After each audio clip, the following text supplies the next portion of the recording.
class, welcome to Module 5. Module 5 is addressing Chapter 4, How Do We Learn Gender? And basically, we talk a great deal about socialization here. Now, obviously, we already know there's some biological components that come into place and lots of things that exist. But socialization is the fundamental concept for sociology, and it really defines on how we become a member of a group. That socialization is the way we learn to become a member of a group, and it's a constant process. We never stop. We're always examining it. You know, so much it comes back as we look at the deeper into some of these social theories. One of the favorite theories I like, which is a symbolic interaction theory, is the looking glass theory. That by looking out and being involved in a group and getting that feedback, we determine who we are. Now think about that related to gender. You know, you get that look, that dress doesn't look right on you, that boy shouldn't be in some outfit. We get this constant learning. Now, gender as a socialization is a process in which individuals learn the gender, the norms, the expectation of society. Therefore, each society is different, isn't it, as we set up those gender norms. And gender norms are the set of roles of what's appropriate for masculine behavior and feminine behavior. Now, as societies become more open to multiple gender roles beyond masculine and feminine, then there becomes even that interplay of how we play those additional roles.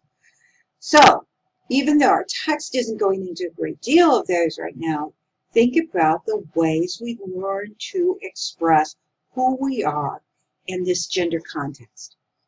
Interesting as you start to explore it. So these are the important parts to keep in mind as we view this chapter. I'm going to pop over to the PowerPoint very quickly, bring that in line for you, and hopefully it still fits in our frame, and actually bring our frame in a little bit here. But we're going to talk about these. Do you ever stop being gendered? You become a person who's totally there and not evolving. Well, not really in society, do we? We move forward, we learn the process, things continue to change, the social implications come into place, things change. So gender socialization is a process through which individuals can learn those early norms, right?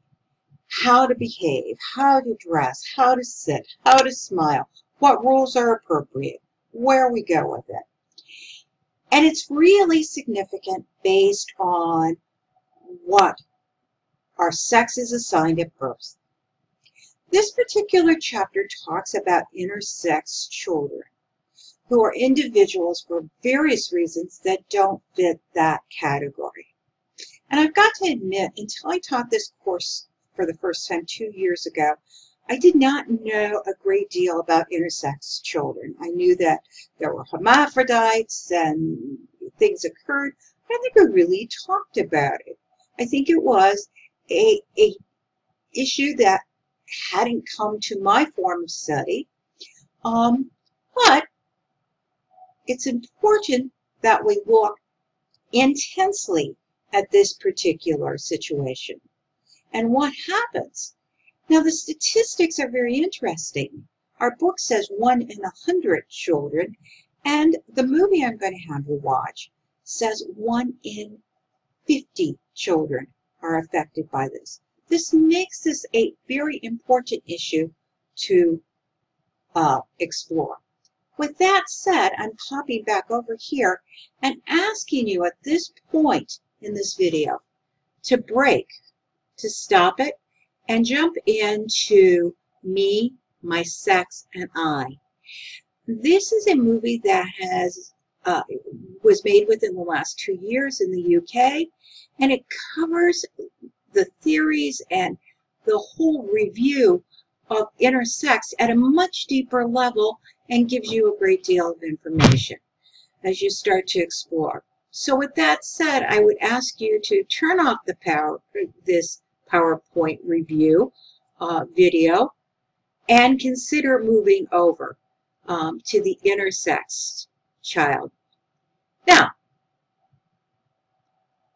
hopefully, you're coming back from that, and we're going to talk about socialization. Socialization is how we internalize gender through interaction, how we fit in. And the person being socialized is the target of socialization. People and groups and institutions are the agents of socialization. So here's your first. I'm born in a family. I'm assigned my gender, basically my sex, and we pretty much that gender role and how we play it and what's acceptable is guided by the family involvement. So if I'm a girl, as I was, and I love to play with trucks, I could have been in a family that discouraged that, but they encouraged that and that gender differentiation, or being the cowboy and Indian and using the guns in the process. Think about it. How often we focus on girl, boy. Right now I'm really working on a book that talks about the socialization process of pink and blue. It's a very interesting book. Hope to share some more information from that book as we go along in this course. But we see that the targets of socialization come into place strongly linked to family. But those family beliefs are tied to their own families, and they're tied to the groups and organizations they belong to. And that includes such things as education and church and media, especially, bringing forth those ideas of teaching us who we become. Social learning theory comes from the perspectives of understanding how we learn to be who we are. It was developed in psychology from behaviorism that claimed that human behavior is learned. Now think about this. How do you learn to become a criminal? You may be exposed to multiple sources. You may join a gang. You may see all those things that come into place, and you learn how to do it. We say that prisons are one of the best teachers of how to become more of a criminal, that you learn from those around you. Well, it makes sense that we started learning at very young ages, of learning who we were, how to identify specific sex-type behaviors that are seen as appropriate.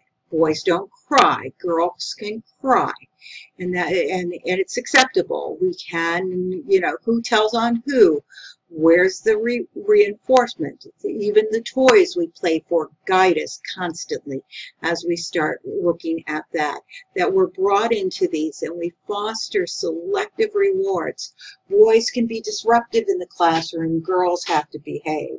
Girls are petty, they have these little picky little arguments in 3rd and 4th grades, and you hear teachers who say, I much rather deal with boys, and they support that type of activity.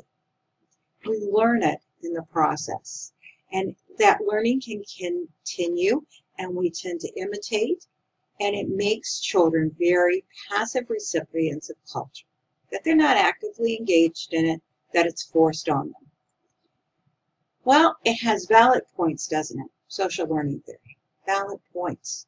That we do learn those things, that we are passive in some of that it just happens to us. But other things occur. Piaget emphasizes in cognitive development theory that children's active role are active in their own socialization, that they seek out their gender identity, that they cross those bridges, that they explore those things as early as the first stage at 2 or 3, when children really inquire their gender identity. Excuse me, my computer is trying to do something on its own. You see, as Piaget looks at this, he sees by 5 children acquire that gender stability and start understanding that their gender is permanent and into place. And it starts to see their category, and children work to understand who they are. Now, when everything doesn't fit, then they question it. When it doesn't match to society, and it becomes an interesting interplay. Now, one of the theories also is called gender schema theory, and this is by Sandra Bim. Bim really is a sociologist who work, and I believe she's a social psychologist, and her theories question why sex is most important in organizing principles around, why children understand those gender schemas that come into place. Children learn in the content of their society and their gender schema, and when they begin to think of themselves as feminine or masculine. And that particular gender schema then is associated with our sense of identity. When I ask my students in their intro class to identify who they are, I am, there are 20 I ams, gender always comes into those top 20 things that they think about themselves. You can see that it becomes very much a centralized point of our involvement to understand whether we're male, we're female, or if we're in other gender categories. Now, part of the issue becomes into place that we aren't often introduced to the non-specific masculine or feminine, those other categories, if we look at what they are, okay? And as we put titles to those, as we look through the class, it's hard to get those examples. And so when Bim talks about this, she sees it's important in shaping who we are, but we always don't have the models there to go through the process. There are psychoanalytical theories, but the primary socialization into gender is really the initial process of learning who we are, what groups in society, where we fit. It occurs from infancy and childhood. It's transmitted through primary groups. It begins before a baby is born because there are assumptions about their gender. I want you to think about that.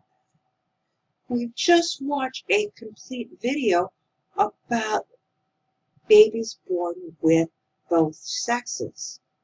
And how do they transform, and how do they understand themselves? So, the process in the form of gender socialization is deeply related to the culture and how culture accepts the differentiations of gender. It's an interesting process as we go forward. Now, what's important, who's important, and power are tied to gender, aren't they? And that's part of the socialization process. Our book talks about the one-child policy and gender in China, the preference for male children over female children, and some of the implications that have occurred from this. So, very important pieces that come into place, knowing that we have to fight this domination that comes into place. So this long preference for male children, because male children are responsible for their aging parents. It's legislated, actually, in China. And they wanted to reduce the number of children. Now, the communists aimed to improve the status of women and enforce gender-neutral type situations. They tried to move forward with that. But when they put together this one-child policy, girls were often rejected based on the culture. You see, history comes into play and becomes very much part of that continual addition of understanding who we are and coming into play. Have you heard the statement from people, especially older men, that they want a grandchild to carry on their name, this legacy?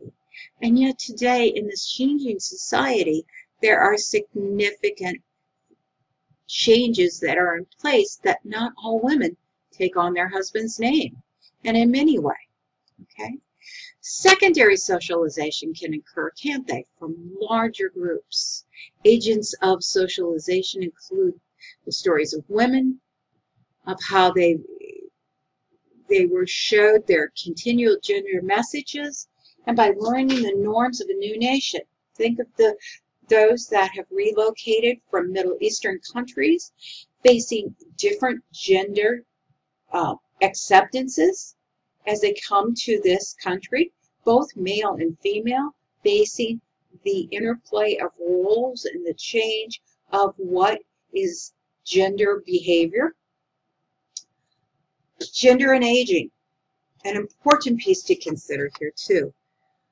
Years ago in aging, we talked about people as age became androgynous. Androgynous, that means that we were like, we became more and more alike as we aged. And as we study that even today, we find that this androgyny may be linked to the generational norms, but they're also influenced by class. And that, to be honest, many women still remain very feminine in aging, and men remain very masculine. That part of it is the changing society, that we as a people may be more androgynous, accepting those roles that were typically thought in the place of gender roles. This chapter also deals with the difference of language, and language becomes important in looking at gender. That when a man ages, he becomes more distinguished and handsome, at least in the past, and a woman becomes an old maid and a hag and a witch. And we see that difference of language also is part of that socialization and the understanding of who we are and gender effects in that aging process. So many things for you to tie together in this particular module. Now, when I pop back into our right place here, hopefully, if I can get to there we are, to the rest of it, you're going to see that I have one other film that I would like you to look at this week, which is Sexual Stereotypes. Important things to consider in general, but these are in the media. We'll look more at media down the road in Module 8, and hopefully when Jean Kilburn comes to campus, she's scheduled to come. I'm hoping that doesn't fall through, and she should be here probably by the time we're working on this module. I will be sending you more information. I have the link to your discussion board for your questions for the week and your possible questions. Remember, you only have to answer 10 of those, and the top 10 scores will be counted within the scores for the questions of the week as you review this particular area. Have fun with these, by the way. I've given you 4 choices for this week, and so pick one that will excite you to look at how socialization goes on and how we learn gender from that process. Remember to ask lots of questions. Remember, your discussion boards are due by Monday at 11:30. Your questions are not due until the Friday after the module by 11:30 p.m. Have a great week.